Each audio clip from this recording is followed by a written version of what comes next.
अस्सलाम वालेकुम। इस वीडियो में हम एक्यू खान जो स्कॉलरशिप है उसके सिलेबस के बारे में डिस्कस करेंगे। सबसे पहले जो 6th क्लास में एडमिशन के लिए उसका सिलेबस क्या होगा। आपको 5वीं जमात की उर्दू, मैथमेटिक्स, इंग्लिश और साइंस पढ़नी होगी। मैथ 8th तक आप सारी की सारी हमारे चैनल से कर सकते हैं। टेस्ट में टोटल MCQs 100 होंगे।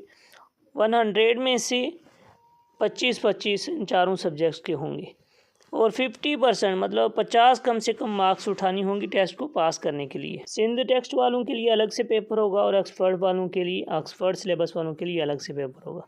जो फॉर्म फिल करेंगे आप, तब आपको ये सिलेबस जो है वो सिलेक्ट करना होगा। और जिन्होंने 7th क्लास में एडमिशन लेनी है उनके लिए बाकी कानून सेम है, सिर्फ वो 6th क्लास के सेम सब्जेक्ट पढ़ेंगे। और जिन्होंने 8th क्लास में एडमिशन लेनी है उनके बाकी सब्जेक्ट सेम रहेंगे, सिर्फ उर्दू की जगह उन्होंने आसान उर्दू पढ़नी है। और जिन्होंने 9th में एडमिशन लेनी है उनके लिए भी बाकी कानून सेम है, सिर्फ उर्दू की जगह आसान उर्दू पढ़ेंगे वो। मैथ की सारी तैयारी आप हमारे चैनल से कर सकते हैं, क्योंकि 3री क्लास से 8th तक सारी मैथ अपलोड है। आप सारे MCQs बआसानी कर पाएंगे।